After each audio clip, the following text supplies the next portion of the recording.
Sud Radio, ça débat chez Expert, 9h-10h, Valérie Expert. Bonjour à toutes et à tous, heureuse de vous retrouver mardi 11 octobre. On est ensemble jusqu'à 10h30, à 10h l'émission Média et entre 9h et 10h, nous débattons, nous commentons l'actualité avec aujourd'hui Nicolas Corato. Bonjour, président fondateur du think tank Place de la République. Bonjour.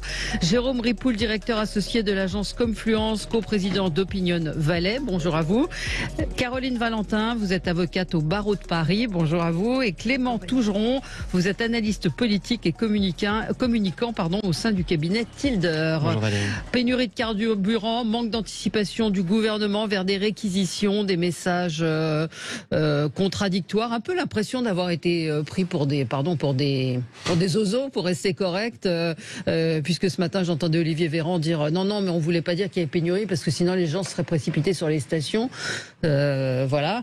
Et puis l'assurance chômage votée cet après-midi, puis vos coups de cœur, vos coups de gueule. Commençons avec qui on va commencer aujourd'hui. J'ai pas fait mon coup. Caroline, on va commencer avec vous. Voilà, coup de gueule contre. Alors, mon coup de gueule, ouais. C'est la position de la gauche au Parlement européen la semaine dernière. Nicolas est en train de souffrir déjà. Déjà, ça fait dur dès 9h du matin. Pas être gauche à 9h du matin, je vous l'accorde, c'est dur. Quand François-Xavier Bellamy, parlez bien dans le micro, quand François-Xavier Bellamy a proposé la mise au vote d'un amendement dont l'objectif était d'interdire à la Commission européenne de financer des campagnes promouvant le port du hijab. Ouais. Donc cet amendement n'a pas pu être mis au vote car les députés de la gauche, et ce qui en France veut dire la NUP et les écolos, la LFI, s'y sont opposés, étant précisé d'ailleurs que quelques députés Renaissance s'y sont opposés aussi. Ouais. Donc on peut bien soutenir les femmes iraniennes et se couper les cheveux à la télé si c'est pour ensuite promouvoir, et là je ne vous parle pas d'interdire le hijab ou d'autoriser le hijab. Non, c'est les campagnes de communication. Voilà. Il y en a encore une là, hier, qui est sortie ils sont déchaînés. avec différentes femmes de différentes cultures, et la femme musulmane, enfin arabe, est représentée avec un hijab. Mais la femme musulmane est voilée pour la Commission européenne. Il n'en est pas autrement. Il n'en est pas autrement. Oui, et donc ça n'a pas été cet amendement. Cet amendement n'a pas été voté n'a pas été mis au vote. Ouais, n'a pas même pas à été cause mis au vote. de la gauche au Parlement européen, mais aussi à cause de Renaissance. Ouais. Qui, dans la réunion de la veille, avait refusé la mise au vote. Enfin, je ne vais pas rentrer dans les détails de la procédure, mais bref, Renaissance n'y est pas pour rien. Ouais. Donc un discours hypocrite et contradictoire sur un sujet très fondamental, parce que le hijab, c'est pas simplement un symbole religieux, c'est une norme, et puis c'est une histoire. Ouais. Non, moi, ce qui m'interroge, c'est ce que vous avez dit tout à l'heure, Valérie, c'est que une femme musulmane est forcément voilée, elle a forcément un hijab, elle est forcément... Enfin voilà, c'est ça qui, moi, m'étonne. Et là où le fait de pouvoir permettre aux femmes d'avoir un choix libre, éclairé sur sa religion, etc., c'est un très beau combat. Mais d'en faire forcément l'unique combat des femmes musulmanes, moi, je trouve ça quand même assez atterrant. Et la vision de la Commission sur le sujet, là où, en plus, justement, vous avez dit, il n'a pas été mis au vote parce qu'en fait, il n'y a pas eu de débat. Et donc en fait on se dit tiens, il n'y a pas de débat possible sur ce sujet, alors qu'en réalité c'est un sujet de société, un débat qui doit être ouvert et qui doit permettre une expression large. La France insoumise a parfaitement le droit de défendre ses positions qui ne sont pas les miennes, mais qu'elle les défende, et puis elle a en face une réponse, et donc un débat qui permet d'arriver à des solutions. Là on dit pas de débat, la femme est forcément voilée. Je trouve ça quand même assez compliqué. Oui, Nicolas. Je prends une grande respiration. Je pense qu'on fait peut-être l'erreur de dupliquer nos débats nationaux ailleurs. On les duplique dans le Parlement européen, on les duplique dans les rues d'Iran. Or, les schémas culturels sont très différents. On est face à une bataille culturelle. Et ce qui s'est passé avec M. Bellamy au Parlement européen prouve bien que la bataille culturelle qui a lieu en France autour de ce sujet du hijab et du voile n'intéresse pas du tout la communauté politique européenne. C'est ça que prouve l'échec de M. Bellamy. Et je voudrais juste préciser, c'est pas les députés français de gauche, peut-être, et de Renaissance, qui ont refusé le débat. Ce sont des députés européens d'autres pays qui ont considéré que cette question portée par monsieur Bellamy et peut-être reprise sur d'autres schémas par d'autres députés français n'était pas du niveau européen et ne concernait pas, en tout cas, n'était pas prioritairement politiquement intéressant pour le Parlement européen. Il faut accepter que nos débats franco-français, parfois, ne sont pas ceux qui concernent... Mais je pense qu'il y a un tropisme français sur la question du voile en France. Parce que la laïcité est très forte chez nous. Et parce que nous sommes un pays qui, effectivement, est un pays qui a une forme d'exception en Europe, mais il faut qu'on arrive à le considérer comme tel. Ça n'enlève pas la qualité du débat et l'intérêt du débat, mais regardons un peu comment pensent les autres et comment réfléchissent les autres par rapport à des sujets qui nous semblent terriblement centraux. Manifestement, pour l'Union européenne, on peut le regretter, ce sujet-là n'est pas central. Alors, ça serait vrai, ça pourrait être une explication si l'Union européenne ne finançait pas en fait le frérisme, si l'Union européenne ne finançait pas l'islamisme. Ça c'est vous qui tirez. C'est vous qui tirez cette conclusion. Je pense que c'est un peu court et rapide de dire que l'Union européenne finance le frérisme. Caroline connaît très bien le sujet. Mais moi aussi, et j'aimerais bien savoir quelles sont vos sources. Je vous renvoie aux travaux de Florence Bergeau-Blaclair, sachant que c'est très difficile précisément d'avoir des financements sur des travaux universitaires qui ne portent pas sur le genre ou des sujets woke. Mais bref, elle a quand même réussi à faire ses travaux. Elle est chercheuse au CNRS. Elle sort un livre chez Odile Jacob dans 2 mois. Et que vous avez lu, donc pas nous. Je connais très bien Florence et j'ai lu beaucoup de ses articles. Mais c'est intéressant quand on demande de sourcer un peu. Elle le source. Oui, non, mais moi, je vous parlais d'un livre que personne n'a lu parce qu'il n'est pas publié. Non, mais Florence Bergeau-Blaclair a déjà beaucoup écrit sur l'islamisme. Donc, une chercheuse a déclaré que l'Union européenne finançait le frérisme. Et donc, ça suffit pour en faire une majorité d'idées.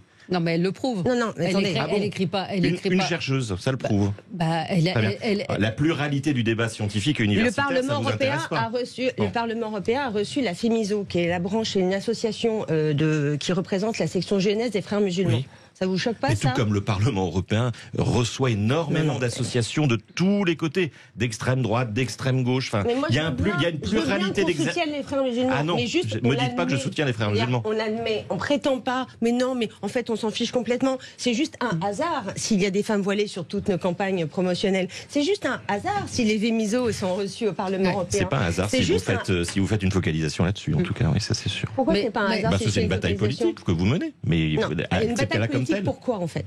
Attendez, là, il y a contradiction dans ce que vous dites. Vous dites c'est une bataille politique et il y a franco-française. Vous disiez, il n'y a pas de bataille politique, c'est juste du français. Non, en réalité, je dis que c'est une bataille politique franco-française. Bien sûr, c'est la France qui est fer de lance sur le sujet, comme elle est fer de lance sur bien des sujets. Mais peut-être. Mais j'ai pas dit que le débat était inintéressant. Et c'est ce que je disais tout à l'heure. La France a le droit d'apporter un débat, qu'il y ait un débat, c'est sain. Et d'aujourd'hui, moi, je ne tire pas de conclusion, je m'en fous complètement. Mais qu'il y ait un débat.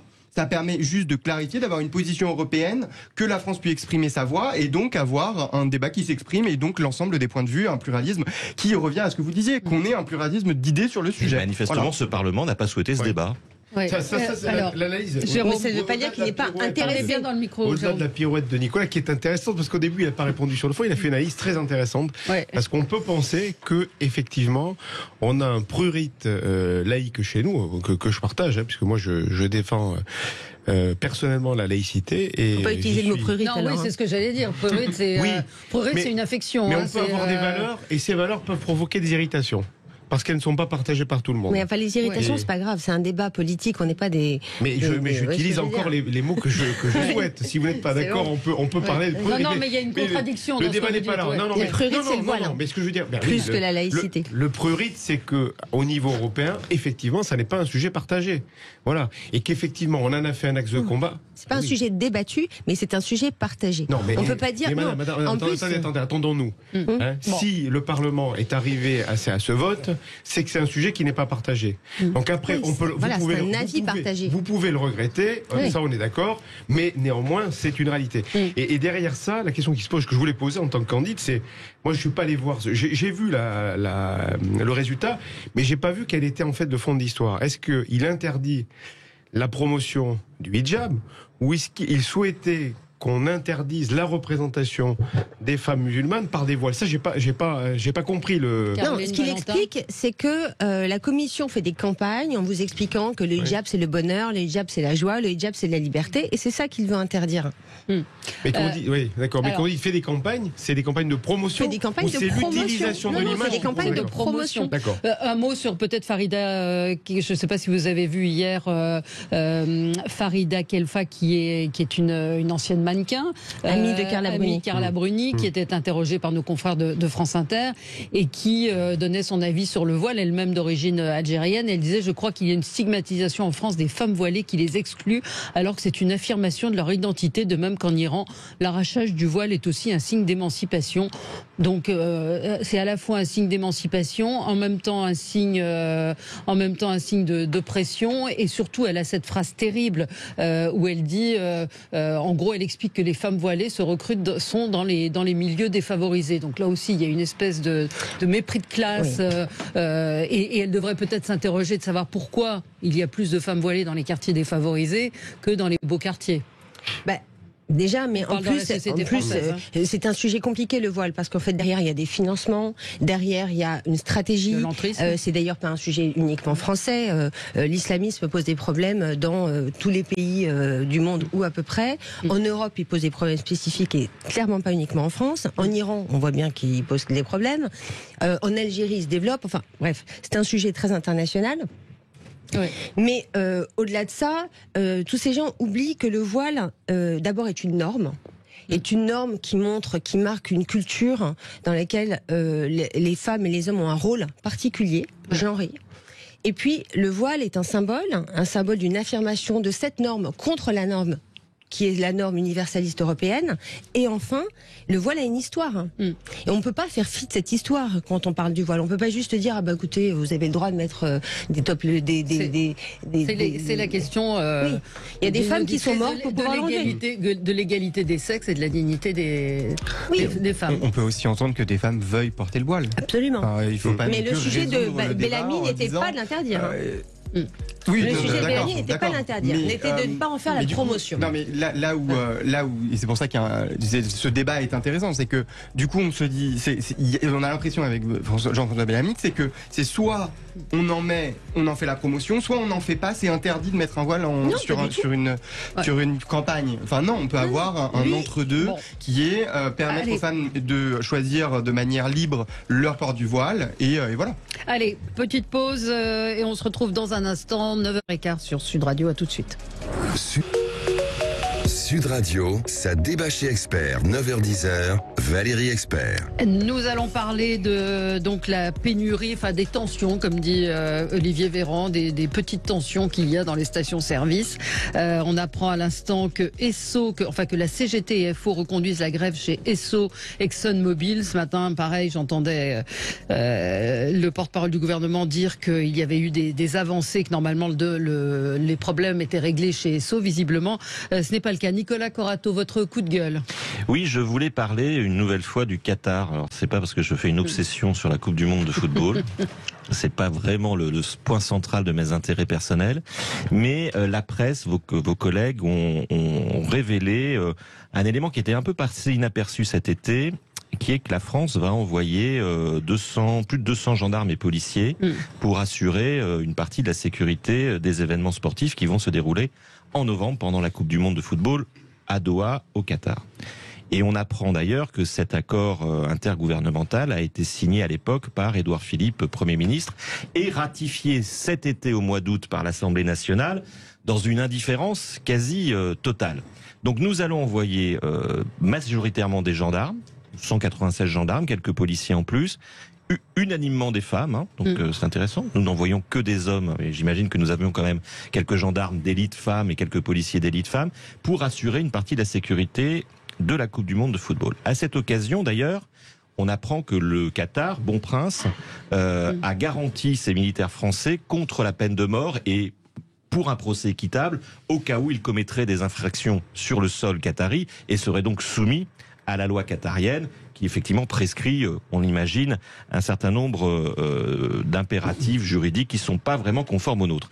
Mais au-delà de ça, moi ce qui m'intéresse, c'est de voir, en lisant les nombreux papiers qui sont écrits, que la France a un contingent finalement assez faible par rapport à d'autres pays, parce que le Qatar a dit dès le début qu'il était incapable d'assurer la sécurité avec ses propres forces de cet événement sportif. Et que donc, par exemple, ce seront les Britanniques qui, très majoritairement, vont assurer la sécurité du public et la sécurité des joueurs pendant cet événement.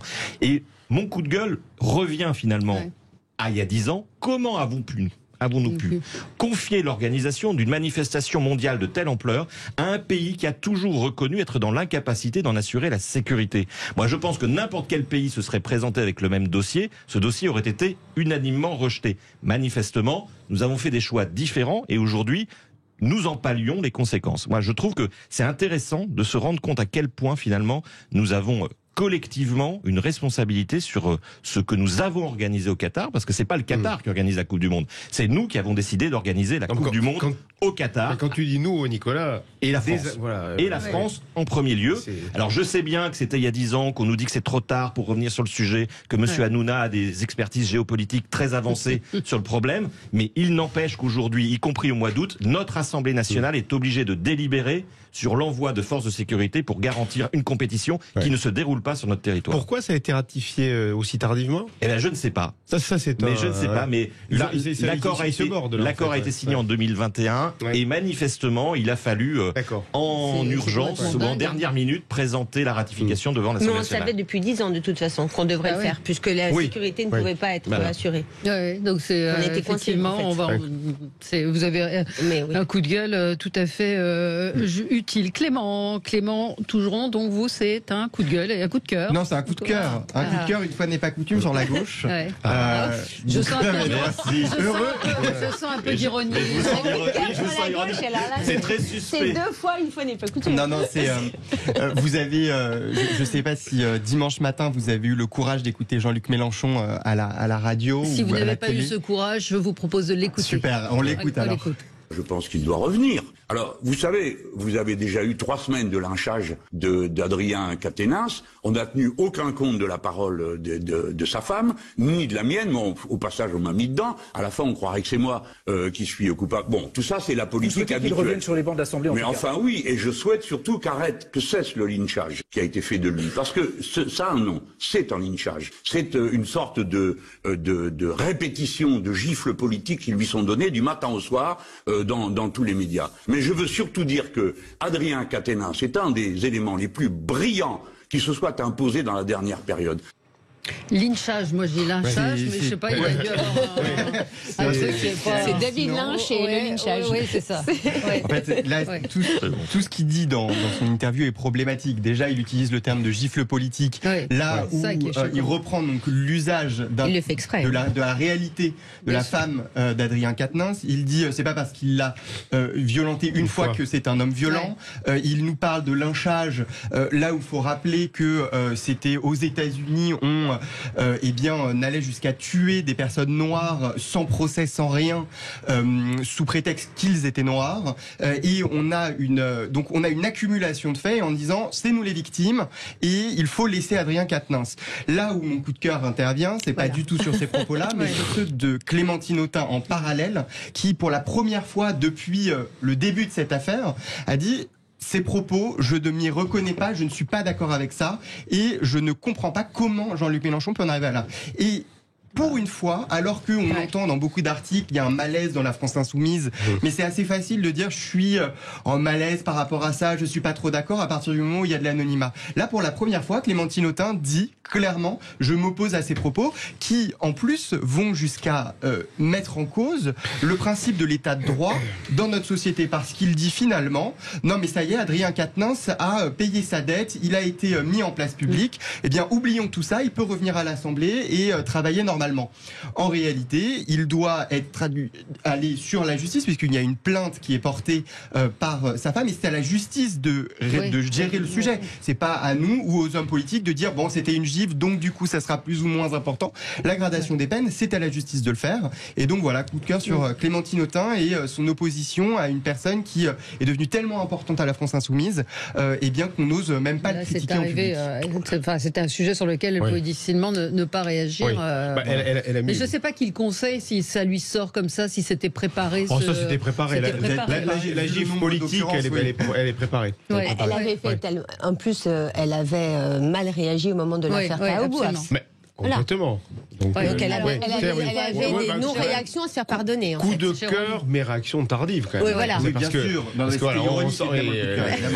Non, mais on pourrait dire qu'enfin une réaction. Nicolas ? Oui, moi je partage. Après, ce qui est en jeu, c'est quand même la succession de Jean-Luc Mélenchon. Et je pense que Et il est intéressant de voir que 3 semaines avant l'affaire Quatennens, Clémentine Autain avait communiqué sur la nécessité de réformer de fond en comble la gouvernance de la France insoumise. Et qu'elle se situait déjà dans une forme d'opposition à un groupuscule majoritaire autour de Jean-Luc Mélenchon. Que l'affaire Quatennens, pour Jean-Luc Mélenchon, c'est une catastrophe politique, au-delà d'être une catastrophe personnelle, parce que c'est son successeur désigné qui est touché et qui manifestement sera empêché et ne pourra pas être en capacité, on verra ce que réserve l'avenir, de reprendre le mouvement. Donc au-delà de l'affaire Quatennens en soi, qui est d'abord une affaire privée qui effectivement concerne la justice, il y a des conséquences politiques majeures pour ce mouvement. Jean-Luc Mélenchon a perdu son poulain. Et c'est effectivement des gens comme Clémentine Autain qui peut-être réagissent trop tard, mais vous savez, dans ces milieux-là, c'est compliqué de réagir trop tôt, même si on peut le critiquer. Mais c'est Clémentine Autain aujourd'hui, effectivement, qui est en capacité, à mon sens, de tirer les conséquences politiques de ce qui s'est passé avec cette affaire et qui peut effectivement changer un peu le mouvement. Quant à Jean-Luc Mélenchon, il est dans l'outrance et la provocation, il a toujours été dans l'outrance et la provocation, quels que soient les sujets. Parfois ça marche, parfois ça marche pas. Là, manifestement, c'est complètement contre-productif, voire scandaleux. Absolument. Jérôme Ripoul, coup de gueule. Oui, coup de gueule ou en tout cas constat peut-être inquiétant. Sur les défaillances, on a eu les chiffres des défaillances d'entreprises du mois de juillet, août et septembre. Après, j'allais dire le quoi qu'il en coûte, on revient aux fondamentaux économiques et aux réalités. Attention, l'économie revient. Il y a eu 69% d'augmentation de défaillances d'entreprises. Alors, 69% de défaillances d'entreprises. Alors, il faut relativiser. Ça veut dire quoi, défaillance d'entreprise ? Défaillance, ça veut dire des liquidations judiciaires. Principalement plus de 75%, c'est-à-dire que l'entreprise met la clé sous la porte, des redressements judiciaires, c'est-à-dire des périodes durant lesquelles l'entreprise va avoir un petit peu de temps pour voir si elle est viable ou pas, et puis des PSE, des plans sociaux d'entreprise, ça c'est autre chose. Mais globalement, c'est des liquidations, c'est-à-dire c'est de la suppression pure et simple d'entreprise. Alors c'est inquiétant parce que la poussée est très forte, mais néanmoins on ne retrouve pas les chiffres de 2019. Voilà. Donc, et on voit d'ailleurs ce qui est il y a un effet Covid. Il y a l'effet Covid, tout à fait. C'est complètement l'effet Covid. Et on voit quand même des secteurs qui sont en grande difficulté à apparaître. C'est la restauration, c'est les entreprises de coiffure, le prêt-à-porter, etc. Des secteurs dont on sait quand même qu'ils ont été beaucoup touchés par le post-Covid. C'est-à-dire que le mode de vie et le mode de consommation qu'on a eu aussi, qui ressort du Covid, est en train aussi de se retrouver dans l'activité économique. Et puis il y avait la prime de 20 000 €. Ça, il y a eu une suspension des redressements. Donc en fait, il y a une sorte de rattrapage. Pour certaines entreprises, ont été au beau fixe. Et ce qui serait intéressant, j'ai pas l'étude, mais de regarder le nombre de défaillances par rapport au remboursement des prêts garantis par l'État. Dans ces secteurs qui ont été manifestement on les a pas. Et effectivement, c'est intéressant. Oui. Ils sont pas encore remboursés. Un dernier mot sur ce sujet. Clément, toujours. En effet, le président de la République fait du quoi qu'il en coûte depuis 3 ans.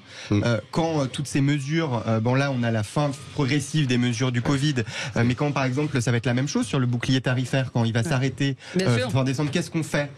Ça coûte 50 milliards dans le budget, c'est budgété à 50 milliards, mais du coup le boomerang va être beaucoup plus fort, l'augmentation va être dingue, et donc comment on fait ? Est-ce qu'on continue ? Est-ce qu'on a les moyens de continuer ? Et donc là c'est un petit peu la même chose, on a des effets boomerang qui sont très difficiles à voir, et pour les personnes qui va être difficilement supportable. Et dernier mot, c'est là où on va voir peut-être la différence entre la France et l'Allemagne, puisque l'Allemagne, elle, mais le quoi qu'il en coûte maintenant, puisque les 200 milliards du plan du chancelier vont entrer. Bien sûr, sauf qu'ils avaient moins de dettes au départ. Et ils avaient moins de dettes au départ, on est d'accord. Savoir si on a les moyens, ça fait bien longtemps qu'on ça pose plus. 9h29, on se retrouve dans un tout petit instant pour parler de la pénurie de carburant. Est-ce qu'il y a eu un manque d'anticipation du gouvernement? Est-ce que cette crise, l'État ne l'a pas vu venir? Comment la régler? À tout de suite. Sud Radio, ça débat chez Expert, 9h-10h, Valérie Expert. Pénurie de carburant ou tension légère, ce que dit le gouvernement, dans les stations-service vers des réquisitions. Ce matin, le porte-parole du gouvernement a dit qu'il comprenait. Il vous comprend, auditeur de Sud Radio, parce que lui-même est automobiliste. Voilà ce qu'il nous a dit. Donc je ne sais pas depuis combien de temps il n'a pas conduit sa voiture, mais en tout cas il dit mais je comprends les gens puisque moi-même je suis automobiliste. Donc peut-être effectivement le week-end il conduit. En tout cas la tension est bel et bien là. C'est une crise que titrait l'opinion hier, la crise que l'État n'a pas vu venir. Hier, écoutez ce que disait le président de la République à propos de ce qui se passe, donc de ces blocages. Je souhaite que dans les prochaines heures dans les prochaines heures et au plus vite, il y a une issue qui soit trouvée à cela. Mais vous comprendrez aisément qu'on ne va pas rentrer dans une situation où c'est le président de la République qui va faire les négociations salariales chez SO Total. Parce que là, on va partir cul par-dessus tête. Hein. Voilà. Ça, on a une autre petite expression. On a une autre petite expression. Je souhaite, mais l'État n'est pas là pour ça. Et ce matin, hier, il y avait une réunion à Matignon pour savoir ce qu'il fallait faire. Donc d'un seul coup, l'État a peut-être un rôle à jouer et aurait peut-être dû anticiper. Ça a été super mal géré cette histoire, Jérôme Répoux. Là, on a l'inversion du pas responsable mais coupable. Parce que certes, ils sont pas responsables, mais si ça se passe mal, ils seront coupables. Ouais. Coupables de ne pas avoir prévu que 33% des stations essence allaient être en pénurie. Et là, ne revenons pas aussi sur le mot, parce qu'on a l'impression de retourner dans la période Covid, où on est en train de nous expliquer quel était le terme exact et qu'il fallait pétier. C'est une pénurie. En tout cas, ça concerne beaucoup de Français. Et oui, ils vont prendre des mesures. Ce que disait le président. Il faut souligner d'ailleurs qu'Emmanuel Macron a toujours tendance à dire à la radio ou à la télé le contraire de ce qu'il pense. Donc quand il dit je vais pas demander à Exxon ou à Total de négocier, on peut être sûr qu'il y a une ligne directe avec Pouyanné qui a été ouverte de l'Élysée pour lui dire bon maintenant arrêtez les conneries, il faut négocier. Ouais. Donc oui, il va les obliger. Il a été question d'ailleurs, Véran a négocié, Véran a évoqué, et apparemment Darmanin sur la même ligne, des réquisitions. Ouais. C'est-à-dire que là on rouvre les raffineries. Et on demande, mais je ne sais pas si c'est déjà arrivé une fois en France, et on demande aux salariés nécessaires, enfin qui sont indispensables à l'activité de la raffinerie, de travailler. Donc là, je pense que l'État peut intervenir. Donc le contraire de ce que disait hier Emmanuel Macron. Complètement. Mais c'est ce que je disais, c'est-à-dire qu'il a tendance à minorer la situation, la gravité de la situation, et puis il dit souvent le contraire de ce qu'il fait. Et je pense qu'il négocie directement avec les pétroliers. Clément Tougeron. Non mais l'État peut intervenir, et en effet là à un moment c'est la responsabilité de l'État d'intervenir. En revanche le président de la République au bout d'un moment a un peu raison. C'est pas au président de la République, à la première ministre de gérer ce pays et de gérer une entreprise du CAC 40. Là il y a des négociations qui sont en train d'être menées, c'est à l'entreprise et aux organisations syndicales. Quand les conséquences sont le chaos dans le pays, bien sûr, mais c'est pas, il y a un moment où l'État est quand même un petit peu responsable. Il y a un trouble à l'ordre public. D'accord, donc du coup qu'est-ce qu'on fait? On nationalise Total? C'est quoi ça? Non mais en fait au bout d'un moment on peut pas non plus taxer le gouvernement de tous les sujets. Non mais il aurait pu y avoir une anticipation. Il a des moyens d'action. Par exemple on parlait des stocks stratégiques qui ont été créés en 1925. Ils ont été utilisés par exemple en 1956 pendant la crise du canal de Suez. Mais on voit bien qu'il y a une différence entre la crise du canal de Suez, qui est une crise mondiale sur un enjeu stratégique majeur, et là des négociations patronales. Et enfin, dernier point, il n'y a pas que l'État qui a des stocks stratégiques. Depuis 2009, l'Union européenne oblige les groupes comme Total et l'ensemble des autres groupes d'avoir eux-mêmes leur stock, qui équivaut à 30% de ce qu'ils ont vendu l'année dernière. Donc, il y a des stocks aussi dans les entreprises, et je trouve ça assez facile de taxer le gouvernement de tous les mots. En effet, ils n'ont pas utilisé le mot pénurie. Bon, d'accord, ils l'utilisent que depuis hier, mais on peut pas non plus reprocher reproché au gouvernement les difficultés de dialogue syndicaux entre des syndicats et une grande entreprise qui d'ailleurs ont déjà un dialogue qui devait se faire dans un mois, qui a été avancé. Mais je vous rassure, les Français vont le lui reprocher. Ça, bien sûr, je ne dis pas le contraire, les Français vont le reprocher. Nicolas, problème dans la gestion ou pas? Alors, par l'État. Moi, je pense que je partage ce qu'a dit Jérôme. J'y rajoute que la responsabilité de l'État dans ces cas de crise-là, c'est aussi de décrire la réalité telle qu'elle est. Bien sûr. Et que ce qu'on va reprocher au gouvernement avant même son incapacité à gérer la situation, et je vous rejoins, on peut pas être des Français tout le temps sur le libéralisme et puis dès que ça va pas, en appeler aux réquisitions.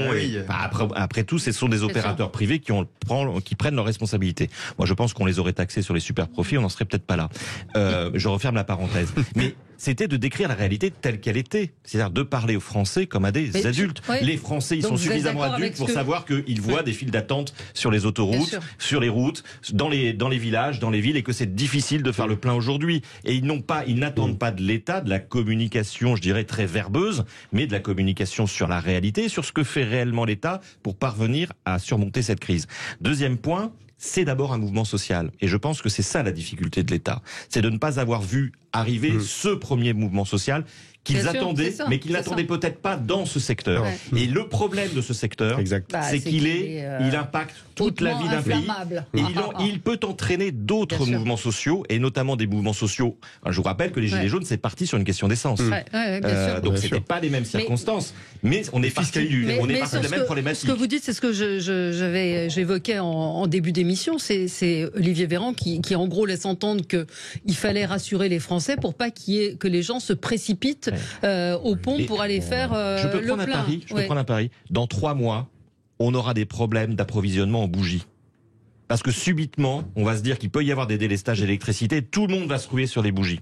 Vous savez ce qu'a fait le gouvernement suisse, le gouvernement fédéral en Suisse? Ça fait 3 mois que le gouvernement fédéral suisse dit à ses citoyens, il y aura certainement des délestages en janvier-février, on l'assumera, plusieurs heures par jour, préparez-vous en amont et pas tous en même temps pour aller acheter vos bougies. Voilà. Mais on a le droit de dire les choses. Oui, c'est citoyen et civique aujourd'hui de mettre quelques bougies dans sa cave, d'acheter quelques piles, mais faites-le. Et des réserves de l'huile, de la farine. Non, mais écoutez, c'est des questions de bon sens, mais on le faisait de manière civique, pas n'importe comment, tous en même temps, parce que subitement, le porte-parole du gouvernement a décidé qu'il n'y avait pas pénurie la veille, et puis il y a pénurie le lendemain. Enfin, il faut arrêter avec ces schémas erratiques de communication. L'ironie de la situation française qu'on peut souligner quand même, c'est que alors que j'ai évoqué les défaillances d'entreprises de PME, PMI et toutes petites entreprises, TPE, donc qui mettent la clé sous le paillasson, là on est en train de discuter entre guillemets des privilèges d'une catégorie de travailleurs qui appartient à une des rares entreprises qui va faire des surprofits. Je ne nie pas le fait qu'il faille s'intéresser aux surprofits. Surprofit, c'est un nouveau mot, ça aussi. Il y a profit, perte, mais il n'y a pas surprofit. Je m'explique, un surprofit dans une entreprise, on sait très bien ce que c'est. C'est un effet d'aubaine. C'est-à-dire que c'est pas votre valeur ajoutée, c'est pas votre travail qui a suscité le profit, c'est que vous avez bénéficié d'une situation. Et ça s'appelle, le surprofit n'est pas complètement absurde comme concept. Caroline Valentin, sur la gestion du gouvernement. Alors d'abord, la réponse de Macron est assez hypocrite. Parce que certes, il n'est pas actionnaire de Total, mais Total fait partie de ces entreprises ou de ces industries qui font partie de l'ordre public économique, on pourrait dire en droit. C'est-à-dire que si ça ne fonctionne pas, le pays ne fonctionne pas. Donc, il n'est pas complètement... il serait en droit d'exercer une certaine pression sur Total, ou de faire des réquisitions, ou de sortir les réserves. Mais en tout cas, son rôle, c'est peut-être pas de négocier avec les salariés de Total, mais c'est de faire fonctionner le pays et de s'assurer que les gens puissent aller à leur travail le matin, que des entreprises puissent mettre de l'essence dans leurs camions pour pouvoir livrer leurs produits, etc. Sûr. Maintenant, le problème, c'est que Total est un petit début d'un plus gros problème qui est le problème de l'inflation. Nous avons de l'inflation. Ce qui veut dire que les prix augmentent. Dans une France où les salaires sont bas, et que demandent les salariés de Total, menés par la CGT à Total, c'est de répercuter l'inflation de 2022 sur leur salaire à hauteur de 10%. Alors après, il y a une histoire de communication, le gouvernement lâche l'info selon lesquelles il serait payé 5 000 € en moyenne, il semblerait que ce soit faux, bon, peu importe. Mais le problème, c'est que ça, c'est un problème de tous les Français. Tous les Français sont très mal payés. La plupart des Français, même quand ils sont embauchés, souffrent énormément pour joindre les deux bouts. Ils sont surtaxés. Rappelons que dans une économie comme la nôtre, c'est pas forcément les riches et les surprofits qui financent l'économie, ce sont les gens qui sont les plus pauvres parce que ce sont les plus nombreux. Et que quand on augmente les impôts sur les plus riches, l'efficacité marginale de cette augmentation d'impôts est faible car les riches mettent l'argent de côté. Parce que l'impôt n'est pas assez progressif non plus. Après, l'impôt est très important en France, ce qui pose un problème. Il y a un Français sur deux qui le paye. Mais vous me parlez d'impôt sur le revenu, l'impôt progressif. Mais moi, je vous parle de tous les prélèvements obligatoires. Et je dis que les gens qui sont assez pauvres, en fait, payent énormément d'impôts en pourcentage de leurs revenus. Les gens sont pauvres, ils vont faire face à une inflation qui va toucher tous les secteurs, produits, et notamment l'énergie. Je pense que ce qui est angoissant, en fait, quand on voit la réaction complètement à côté de la plaque de Macron, c'est de se dire, attends, là, c'est juste ces salariés de l'essence. Demain, si c'est toute la France, tu vas être aussi comme un lapin pris dans les phares, là, comme une poule 80 avec des entreprises qui, elles, n'auront peut-être pas les moyens de pouvoir, comme pourra le faire Total ou Esso, d'augmenter les salaires. Mais elles pourront pas, pourquoi ? Parce qu'il y a la récession en plus qui arrive. En 2023, on nous annonce une récession. Le gouverneur de la Banque de France nous a dit que ce sera une petite récession. Mais ce sera une récession quand même. Donc l'État, lui, ne peut pas baisser les impôts parce que comme il a passé son temps à acheter l'argent par les fenêtres quand les taux étaient faibles, il est complètement endetté. En plus, comme il y a une inflation, il y a une remontée des taux et que nous, on vit endettés. Donc on paye des emprunts tous les jours, on paye des emprunts sur les dettes qu'on a contractées sur le marché. Ces dettes vont augmenter. Donc l'État a besoin qu'on lui paye de l'argent, les salariés ont besoin qu'on leur paye de l'argent, les entreprises ne peuvent plus en donner. C'est un enfer, et à mon avis, on va avoir des gilets jaunes à la fin de l'année. Vous pensez qu'il peut y avoir une mobilisation type gilet jaune? Alors vous répondrez 9h44, c'est la pause.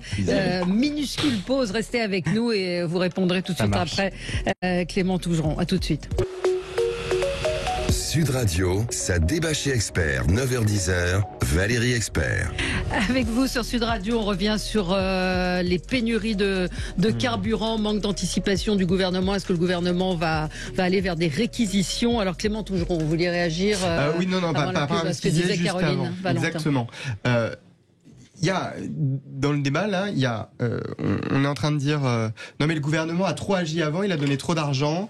Bon, maintenant, il faut quand même qu'il agisse un peu moins, mais de toute façon, il en a plus. Mais bon, il faut quand même qu'il agisse et qu'il fasse une négociation avec Total. Enfin, en fait, on attend tout du gouvernement sur tous les sujets. Quand il le fait, après, on lui dit vous en faites trop. Quand il en fait pas assez, on en dit qu'il en fait trop, etc. Moi, j'entends tout ça. On est dans une situation économique difficile, avec une situation politique qui ne laisse pas complètement une possibilité d'agir. Mais en revanche, on a une grogne dans le pays qui commence à grandir énormément. Et là, vous avez raison. En effet, on risque d'avoir à la fois une récession en début 2023 et puis une arrivée potentielle d'une crise sécuritaire et économique, puisqu'il va y avoir de lourdes manifestations sur des sujets quand les gens pourront plus se déplacer, plus chauffer et potentiellement une grande partie sans emploi. Là où le gouvernement dit notre objectif c'est le plein emploi, et arriver à cet objectif-là risque d'être un peu compliqué. Mais pour revenir quand même à ce qui se passe dans les stations-service, donc avec, je voyais ce matin dans certaines banlieues où il y a des interdictions d'approcher si vous ne faites pas partie de Villiers-le-Bel. Ça c'est la responsabilité du gouvernement. C'est avec du racket obligé à acheter des jerrycans, des stations-service qui ont augmenté leur prix de façon absolument inconsidérée, avec Olivier Véran ce matin qui dit nous les punirons, mais comment on va punir le BP de l'avenue Paul Doumer qui est passé sur la base de quel texte qui a mis ses... Donc il y a quand même aussi un dysfonctionnement global de la société. On ne va pas associer BP qui augmente ses prix alors qu'elle a le droit de le faire et le délinquant de Villiers-le-Bel qui raquette les gens en toute impunité. Mais vous avez raison. Vous avez raison. Mais il y a quand même des choses qui ne fonctionnent pas du tout. Quand même sur la responsabilité de l'État. Moi, je veux bien ce que j'entends que vous dites, Clément, mais et j'entends aussi Nicolas qui s'agit sur son fauteuil et qui dit nationalisons ces saisons. Mais on peut rappeler une chose. Quel argent on peut rappeler une chose. C'est que ces entreprises ont été créées par l'État. Ces entreprises ont été créées par l'État. En 1924, Poincaré décide qu'il y aura une compagnie nationale française. Et qui a vendu cette entreprise en 96? Il faut le dire, c'est la droite. Voilà. À l'époque, on se défait de ses valeurs et on possédait 47% d'Elf Aquitaine et Total aussi à un moment. Et voilà. Donc l'État stratège, il a vendu ses actions dans des compagnies dont on sait qu'elles étaient essentielles. Et vous parliez d'ordre économique, d'ordre public économique, et c'est tout à fait juste. Je rappelle que ce sont des entreprises également qui vivent beaucoup des délégations de services publics, sur les autoroutes, etc. Totalement. Qui vivent de relations avec l'État. Et si on ajoute quand même, malgré la privatisation en 93, Total bénéficie aussi du réseau diplomatique français, il faut le dire, de l'agissement de nos forces économiques étatiques, très forte, et que ce groupe ne serait pas ce qu'il est, y compris aujourd'hui, peut-être demain, sans la force publique de l'État français derrière. Donc il faut arrêter de se cacher derrière son petit doigt. Total n'est pas juridiquement une entreprise publique, mais c'est une entreprise qui est très proche de la chose publique, très proche de la République, et qui donc, là aussi, devrait prendre ses responsabilités. Moi, je suis d'accord, il ne faut pas en appeler qu'à la responsabilité de l'État. Non, il y a d'autres responsables. Et les C'est premiers évident. responsables, à mon sens, c'est les patrons de Total. Il leur appartient de régler le problème et de sortir le pays de la chienlit dans laquelle ils les ont mis. Mais est-ce que on n'est pas à 1% de masse salariale. Pour 1% de masse salariale d'un groupe qui a fait des super profits aujourd'hui, on est en train de paralyser tout un pays et la vie des gens. Alors les super profits, les super profits sont faits à l'étranger, dit Total. Oui, mais peu importe. L'entreprise est française. Cette société, elle a les moyens de payer ses salariés. Ils ont tellement des surprofits à l'étranger qui ne payent pas d'impôts en France. Donc non, mais c'est une. Ah si, ils payent des impôts en France. Très peu comparé à ce qu'ils font. Total a parti est quand même. Non, c'est pas du tout. Non, Total paye très peu d'impôts en France. Et en revanche, Pouyanné, lui, est l'archétype même d'un dirigeant d'entreprise, finalement, qu'on ne veut plus vraiment voir. En effet, Total, grâce à la France, explose, réussit à grandir énormément, garde énormément d'argent, ne redistribue pas, mais en revanche profite, vous l'avez dit, du réseau diplomatique, de l'image française et de la force militaire, de nos armées. De sa bonne gestion. Et d'ailleurs, je rappelle aussi qu'une entreprise publique est en général très mal gérée. Parlez-moi une entreprise publique. Il y a des entreprises privées très mal gérées aussi, on l'a vu. C'est pas la réponse. Mais regardez, certaines entreprises publiques sont mal gérées. On vient de renationaliser EDF, c'est pas pour rien. Pouyanné, il y a un mois, je vous l'envoie. Écoutez, c'est un très la gestion privée d'EDF est un modèle, effectivement, de ces dernières années. Pouyanné, il y a un mois, disait on a fait des super possibles parce qu'on a beaucoup investi, on travaille mieux. Non, au bout d'un moment, ce genre de propos n'est pas entendable. Mais pas entendable. Il ne faut pas pour autant nationaliser au Total parce que vous le planterez. Je ne dis pas qu'il faille renationaliser Total. EDF a été planté par les exigences qu'a mis l'État sur elle. Vous le savez parfaitement. Non, EDF a eu des dirigeants qui n'ont pas pris la responsabilité de dire aux responsables politiques qu'il fallait réinvestir dans le nucléaire. Donc ça, c'est. Et Monsieur Lévy, EDF, on l'a obligé à vendre à perte à des concurrents. Et Monsieur Lévy a sa part de responsabilité, bien qu'il la mette aujourd'hui sur Je pense que Macron a la responsabilité principale et Hollande aussi. Question politique, c'est-à-dire cette grève. Pourquoi elle intervient là? Pourquoi elle intervient chez Total? Et quand on voit qu'il y a un accord salarial qui a été conclu hier chez Esso, pas accepté par tout le monde. Un vote avec la direction, avec une hausse de salaire de 6,5%. Et puis prime de 3 000. Et une prime de 3 000 euros. La CGT, FO reconduit la grève. Donc est-ce qu'il n'y a pas une volonté aussi jusqu'au boutiste de certains syndicats de dire, en fait, ils ne font pas la grève pour l'augmentation de salaire, mais parce qu'ils ont envie d'aller au clash. Je pense que les syndicats considèrent que l'augmentation qu'il aurait proposée, certains syndicats, parce que c'est notamment les CGT et FO, les majoritaires considèrent que cette augmentation n'est pas suffisante. On en revient à la problématique de redistribution. Dans un groupe qui a distribué 21 milliards d'euros de plus à ses actionnaires, je comprends que les salariés disent 6,5 ça suffit pas. Quand vous voyez, et nous le voyons tous, que nos factures n'augmentent pas de 4, de 5, de 6. Certaines factures d'énergie, elles ont augmenté de 10, de 12, de 14. La perception de l'inflation, elle n'est pas scientifique, elle n'est pas économique.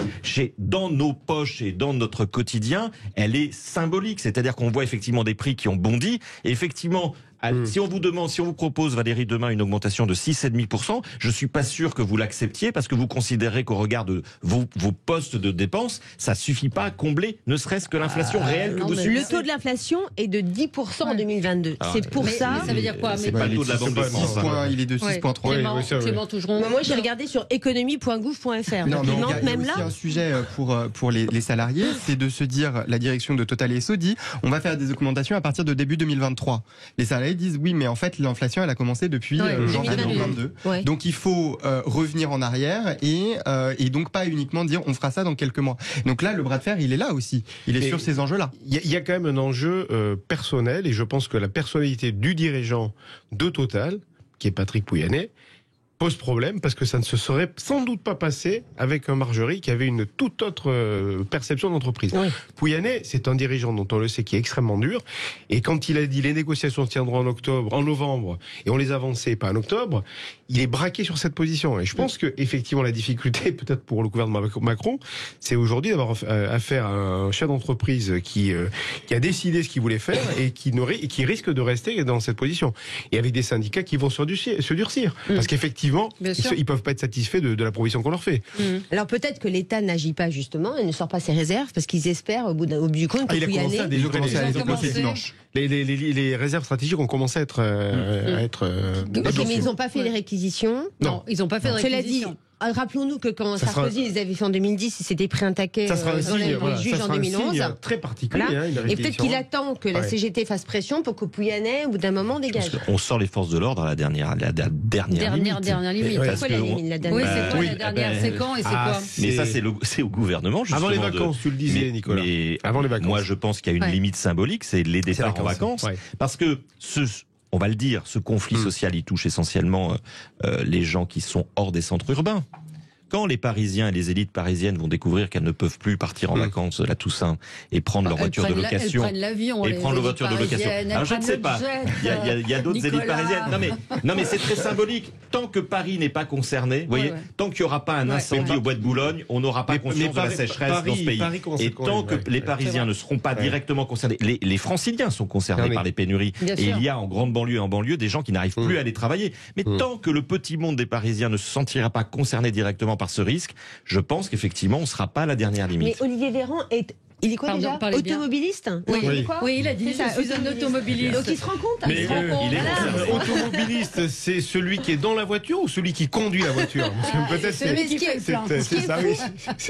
Dans ce que dit Olivier Véran là, ce qui est quand même assez catastrophique, c'est ce besoin qu'ont les hommes politiques de dire je vous comprends car je l'ai vécu personnellement. On a envie de lui dire mais tu lis pas les informations, c'est insupportable, en fait. Tu t'interroges pas sur ce que vivent les autres. Est-ce qu'il va faire la queue pendant 2 heures pour remplir le réservoir de sa voiture? C'est le sketch des inconnus, j'ai le même à la maison.